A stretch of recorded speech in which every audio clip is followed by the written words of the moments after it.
Hey everyone, welcome back. So over here on the transmission dyno, I want to do a little rundown on this, quick little video of operating this transmission dyno. Right now we have a Turbo 400 on there with some pretty good upgrades. We did have to kind of go through it and make sure everything was right. A lot of things were wrong on it, so we did address those. But basically this video is going to be a rundown of what pressures we're seeing, and we're going to run it through the gears, put it on the trans brake as well. You'll get to see the dyno operate. I've been using it for a little bit now, tweaking a few things to make it a little more comfortable for me to use it. So you'll get to see that as well. Keep in mind pressures when it comes to these transmissions. It's not an exact number, and some things work, some things don't. So this being just your, I guess you would call it your typical 400 build. It does have an internal trans brake, as well as a billet valve body, reverse manual. Did some modification to the manual valve. This is a Wicked 400 valve body from ATI with a 1 and 2 leave.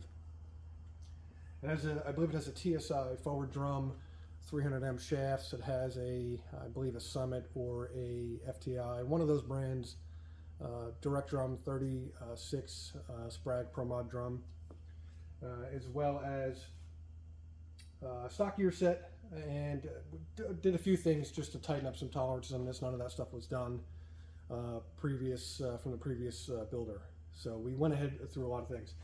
This was supplied with, when it came here, it was a completely assembled transmission. It was run for about 30 seconds in a car. The reason it was taken out is because they wanted just to, I guess, to test the transmission, and they were doing a lot of chassis modifications, so they took this out. They actually have one of my dummy cases for mock-up, so they're utilizing that right now. So again, we did go through this transmission, found a couple issues with it, addressed those issues. One of them being the pump. Now I did put the pump together, was kind of cautious about it, but in reality I had to put it together to kind of prove the case that the pump was crap. Now this is a pump you can get from Summit Racing or Jags and other places.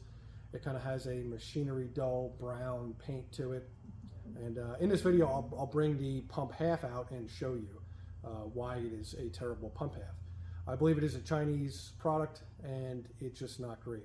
What we found is it had zero converter charge pressure at idle. So if this thing was sitting for a long time, it's not circulating any fluid. It probably is some, but not enough. Not something that you want to see when you're running these on a dyno, and especially in a car. Worst case, you throw it in the car, next thing you know, you got a problem and you don't know what it is. So we did wind up kind of taking this Chinese pump, right? And the back half was good. It had a decent stator support tube on it. Everything else was good on the back side of the pump, but the actual front side of the pump itself, the gears had way too much play. Now it was a brand new pump, and I'm assuming it was just either a machining or casting issue, and they wanted, for whatever reason, to have a little more tolerance in there, possibly for run out on the crankshaft, converter, flywheel, whatever, etc. But no good for having a zero converter charge pressure. The converter charge pressure would come up under RPM, but immediately fall off as soon as you let off. So not ideal, especially for what we're doing here. So again, went through the entire transmission, made sure everything was good to go, and our shimming, everything else is pretty dialed on. I think we had to add about 5 thou of shim to the forward, between the forward hub and the direct. We did assemble everything on the bench, make sure there was plenty of clearance, individually stacked everything. But with these forward hubs and running a Torsen bearing in between the forward hub and the direct drum itself, the issue is the tolerances are kind of tight. What you run into is that the high gear drum, the high gear hub that is in the forward drum sometimes isn't sitting as far back enough to grab that 6th clutch that's in the high gear or direct drum. So what that wound up happening is we had a little bit of contact from the forward drum to the direct drum. So during inspection and swapping out the front half of the pump, we put 5 thou of shim back in there, took 5 thou off of the front end play, and had a pretty good, no issues after that. So we did inspect that and confirm that. I'd just like to be open and transparent about that. These are some of the issues that can happen where you really want to start getting into these really tight transmissions where you want it to be able to hold up in critical areas that you need it to, but you run into issues like that. So we're going to get the dyno fired up here, and I'll bring the camera in so you can actually see some of the pressures. Here we have our main line pressure, which is running down to here, and then this smaller gauge here is our converter charge pressure. So we'll get to see that. And again, we're just going to do a quick run through the gears on the trans brake. I know it all works, just to kind of put it on video so everybody can see what it looks like. So let's bring the camera in and we'll get it fired up.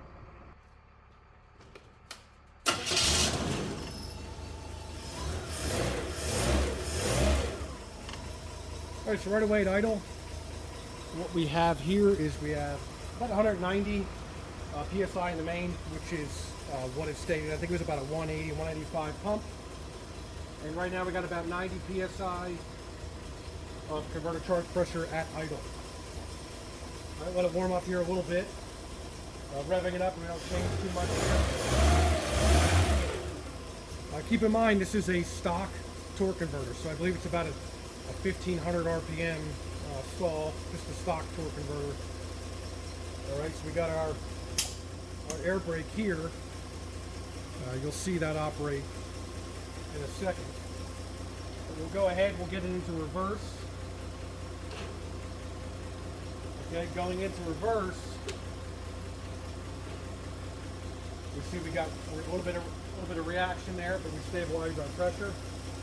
We have to turn the trans brake on to get it to go into reverse. We'll activate the trans brake, it's in reverse, we let off. Okay? That's my little air brake there. And what I'm doing is I'm releasing, this is kind of a dead man switch, I'm releasing this foot pedal to activate the air cylinder. Alright, so now that we're in reverse, we're going to go to neutral. And if you don't know, you can still have reverse and neutral on these valve bodies, just the way it's designed.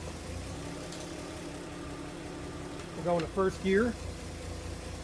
You see our drop as it's activating in the converter charge pressure. Now we're back. We're going to release.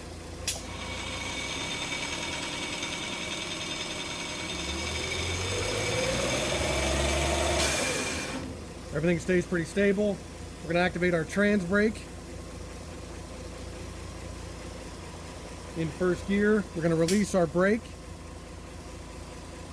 Releasing our drive shaft brake there. We're going to rev it up. It's going to, what you see here is we got about, looks like 15 to 20 converter charge pressure because we're on the trans brake, okay? We're utilizing the forward drum, the rear band, and the high gear drum all at the same time. We're going to give it some RPM. We're going to see, you just see it on your screen there, we're going to see it's going to start to grab and couple at about 1400.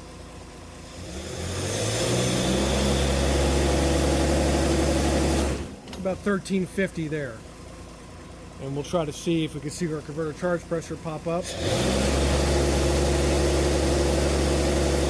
It does get about 105 PSI in the converter charge pressure. Same.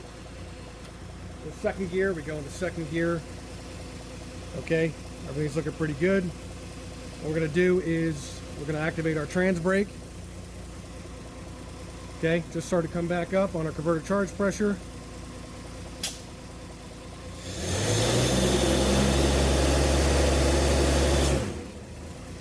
All right, everything's looking pretty good there. And we got our high gear. We can release this brake. In second gear, we can see we're getting our pretty good pressures there.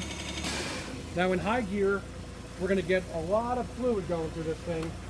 So our converter charge pressure is going to fall off and it's going to slowly start building up. But we're at about 5 PSI there, maybe a little bit less. We're going to release our mechanical brake here. We can start to see we get our converter charge pressure back up. Main line's looking pretty good.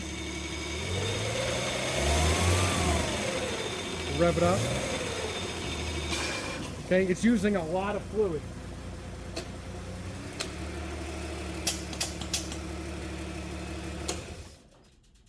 All right, so as you see there, we ran this transmission on the dyno. Everything looks really good. I'm really happy with it. We're going to drop the fluid just to kind of do a sanity check, make sure everything looks pretty good. And then this is going to get boxed up and get sent back out to a friend of ours, and that car's almost ready to go, I believe. Should have it ready for the spring. But real happy with the dyno. Everything works the way I want it to work. I kind of made a little crane here to kind of lift it out so I'm not killing my back, so that helps. So now I'm going to kind of swing the camera around, right? So we're going to get on the table here. I'm going to show you the original pump half that was in this transmission. All right, so I have two examples here. This was the front pump half that I've taken out. You can see the kind of brown color. This was painted, it was purple, then black. Then we realized that this pump is no good.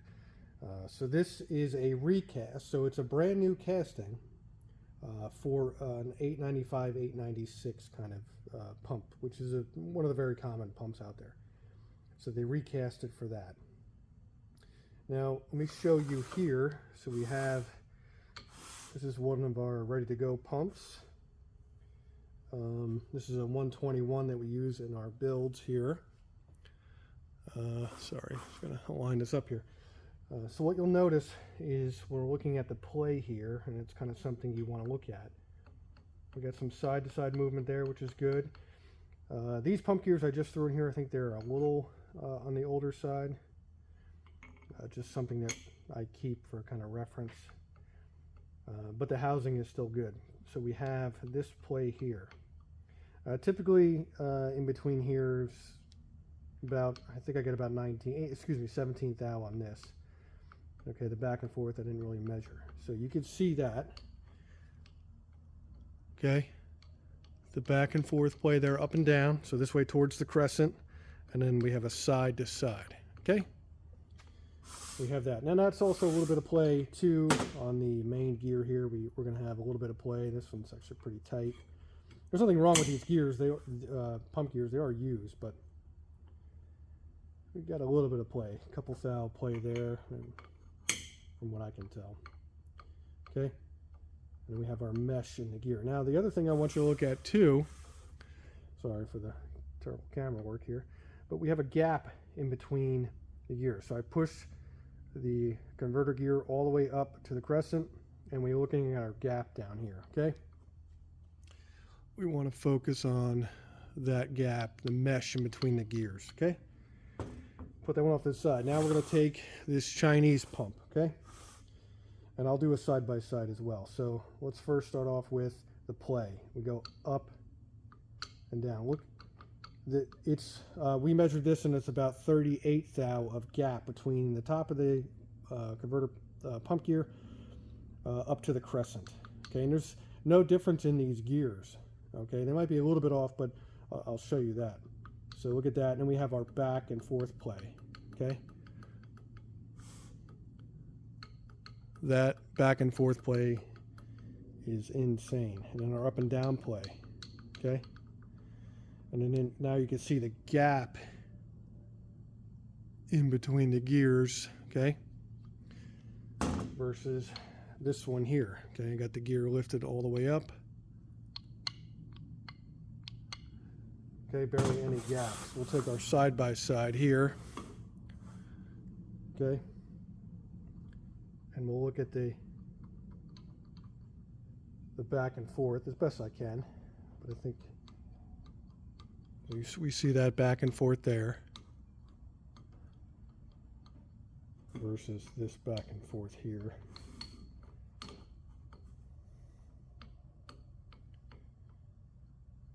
That one there. So that's far greater tolerance there. But the biggest thing is going to be the up and down versus that one here.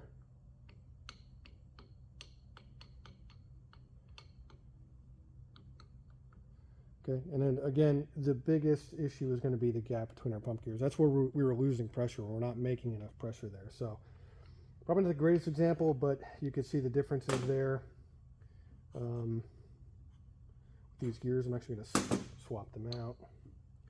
I'm going to show you.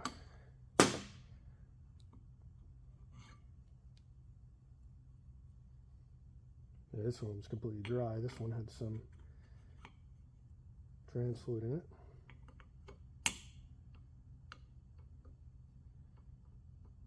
Okay, these are brand new gears. Okay, brand new gears. They have not even a total of 6 minutes of runtime on it. So the gap is a little bit greater. They probably would work in this trans, in this front pump half. And then we'll take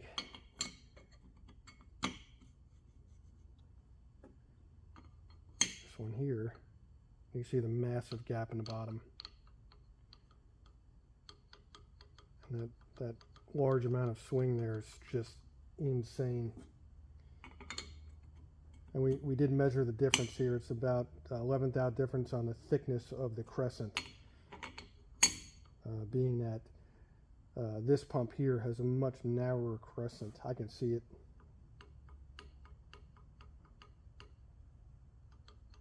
I mean, it's just massive, the difference in there.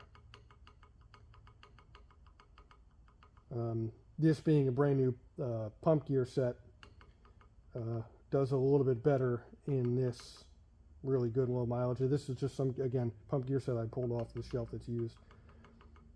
All right, so hopefully you understand what I was getting at when it came to these pump gears. Sorry if the camera's a little difficult. Trying to get it to film in the right light without any shadow.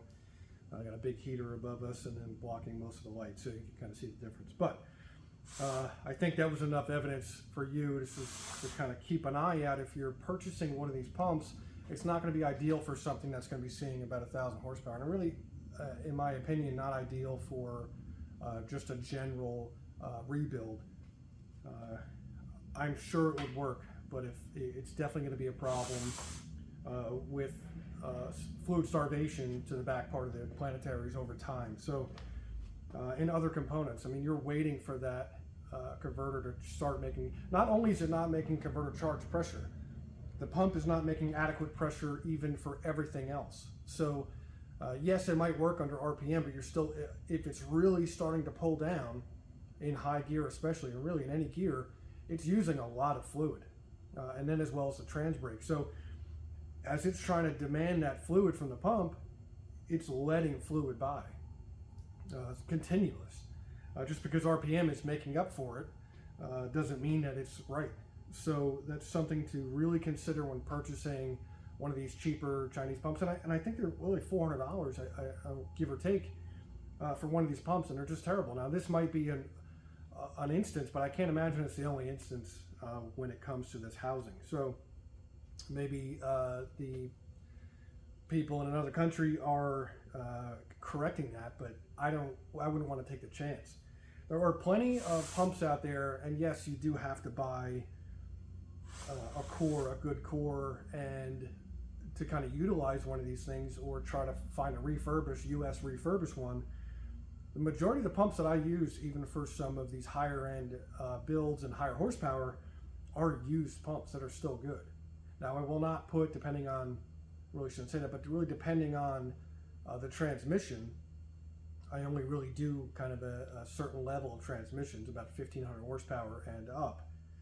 In that circumstance, it really takes a transmission that I know where it came from, or I know it wasn't kind of mix matched or whatever, and obviously kind of have a better history or idea of where that transmission has been. And taking apart this transmission kind of gives you a tell-all if you know what you're looking at.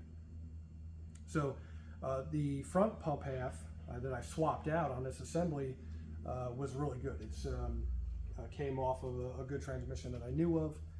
It was originally a 6-bolt, this being an 8-bolt case, so we did convert it, which is very simple to do. You can utilize the back half, right? So if we take the back half of this, all of these, I don't care if this is an 896, right? They're all going to have the 8 bolts on the backside. Every single one of the back portion of this with the stator tube on it, right? You can utilize that to transfer the holes through on your pump that only has 6 holes drilled out of it. Also in my kit that we offer for our quick spool kit for the turbo cars, for the 400s, that adapter plate, that fixture plate that we utilize is perfect for bolting up to your pump and then transferring those holes over as well. And it's pretty accurate because the tolerance is the holes. So either way, you can do both. Just be obviously a little careful in doing that. And obviously you have to have an 8-bolt case. So in doing that, we took a really good front pump half and married it to basically the same casting, okay, 896 back half with the stator support tube to an 895 front half. And again, these were recopies, these are recast, brand new, but they're recopies for that. So it all worked out pretty good. The casting lined up perfectly fine, no issues there. Not enough for me to try to tweak a couple things, which I could have done, but not at this level, especially for this transmission here. We know it works fine. There's not going to be any issue. So that kind of wraps it up. Hopefully you guys enjoyed the video. If you're interested in this stuff, please comment, like, share the video. If you have already subscribed, please share it. And if you're new here, please consider subscribing to the channel. Kind of helps me grow this. We're going to do a couple other things here too today, but that wraps it up for this transmission. This is going to get boxed up and sent back. Everything else is working pretty good on this. Love the dyno. Great tool to see what you're doing. Imagine I put this together, and a lot of trans builders do that, even professionally. Kind of closing remarks here. If you take it, if you have a good trans builder, you want a good transmission, and that builder does not have a dyno, consider going somewhere else, because I would love to take the word of a brand new pump that I assumed has been tested and it working, but it doesn't. So kind of keep that in mind, some of the parts you're buying, where you might have to go to one of these builders like myself, and that builder might have to pull out a 35-plus-year-old front pump half or pump assembly that's been refurbished, and it's going to be far better than a brand new one here. You're probably going to pay just as much, maybe a little bit more, but it's going to be right. It's going to be checked. So kind of keep that in mind when you're purchasing some of these things. Some of you may not care, but it is definitely going to cause harm, especially if you're putting any power behind one of these things. Okay? Thanks for watching. Again, please like, comment, share the video. If you're new here, please consider subscribing. We'll be back with some more videos of doing machining work, especially on some C10 dashes, so we're going to be doing that too. Thanks again.